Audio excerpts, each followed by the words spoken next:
ও গানে বলবো কি শুনবে কে বুঝবে কি রে রন্দা হায় রে এ দুনিয়া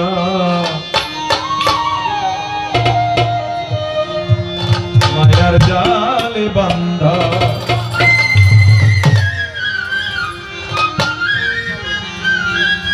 আমি বলবো কি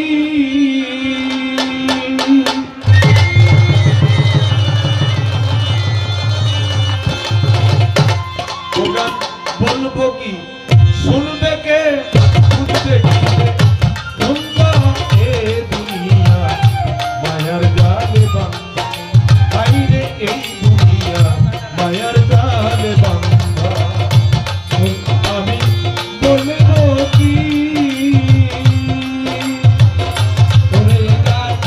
বলবে কি শুনবে কি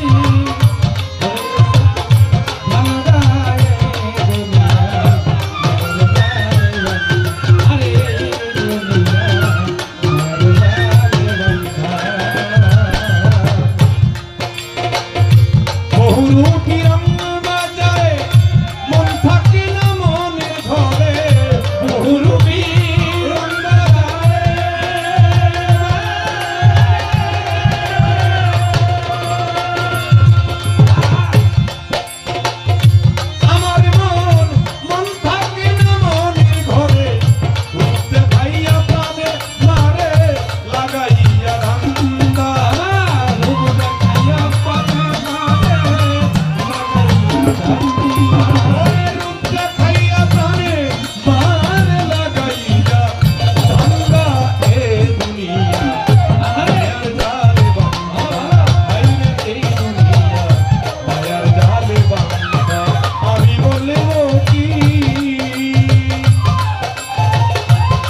বিচ্ছেদ, ওলিয়া উলিয়ার সম্মান, ভালোবাসার গান সারা রাত্র করা যাবে। তাহলে বুঝতে হবে এই অনুষ্ঠানটা একটি ধর্মীয় অনুষ্ঠান, এর সাথে ধর্মের কার্যাবলী সম্পৃক্ত। যেহেতু একটা দয়ালের নামের স্মরণে আমি উরস করতেছি, আমার একজন মুর্শিদের নাম। এতগুলি লোক জড়ো হয়েছে কেন? আজকে কি জন্য আসছে? আল্লাহ আল্লাহ রাসূলের প্রিয় মুর্শিদের একটু সম্মান দান, এর ভাব অর্থ এখানে আলোচনা হবে, বলা হবে, গাওয়া হবে, শোনা হবে, এই জন্য। কিন্তু যেহেতু এই গানটার সাথে ধর্মীয় কার্যাবলী সম্পৃক্ত, যার জন্য এখানে এই গানটার মধ্যে বোঝার কিছু আছে, পাওয়ারও কিছু আছে, বলারও কিছু আছে। সেজন্য শান করলে সারা রাত্র গাওয়া যাবে, বিচ্ছেদ করলে সারা রাত্র গাওয়া যাবে, ভালোবাসার গান সারা রাত্র গাওয়া যাবে। একটু প্রিয় মুর্শিদের ধ্যানে, একটু আল্লাহ আল্লাহ রাসূলের স্মরণে, একটু যদি দুই একটা মহাজনী গান করা হয়, গানের মধ্যেই অনেক কিছু বোঝার আছে, পাওয়ার আছে। যেটা জ্ঞানীজনরা বুঝবে, হয়তো আমার বোঝার জ্ঞান না, তারপরে আমি চেষ্টা করব গাওয়ার জন্য। এই গানটি লিখেছে সেই মাইমিসিং এর ছোট বাবা, আসতে মাইমিসিং এর জালালউদ্দিন খার গুরু, যিনি রশিদউদ্দিন খাঁ, উনি গানটি লিখেছেন। আমি গানটি করছি, আমার মন থেকে ভালো লাগছে, ভাবে আসছে, এই জন্য আমি গানটি করতেছি। যেহেতু পালা দেয় নাই, কিছু বলার ছিল, তারপরে বলতে পারতেছি না। তা আমি আমার পরে যে গান করবে, আমি বলবো আমার এই গানটা লক্ষ্য করে যেন আপনি গান করেন, তাহলে কিছু বলতে পারবো। যেহেতু পালা দেয় নাই, আপনি আমার এই গানটি লক্ষ্য করে গান করবেন, তাহলে আমি কিছু বুঝতে পারবো, বলতে পারবো, আমি গান করতে পারবো। যদি গানের ভাবধারা থেকে গান না করেন, আমি গান করতে পারবো না, কষ্ট হবে আমার। আমি আর বলবো না।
বলল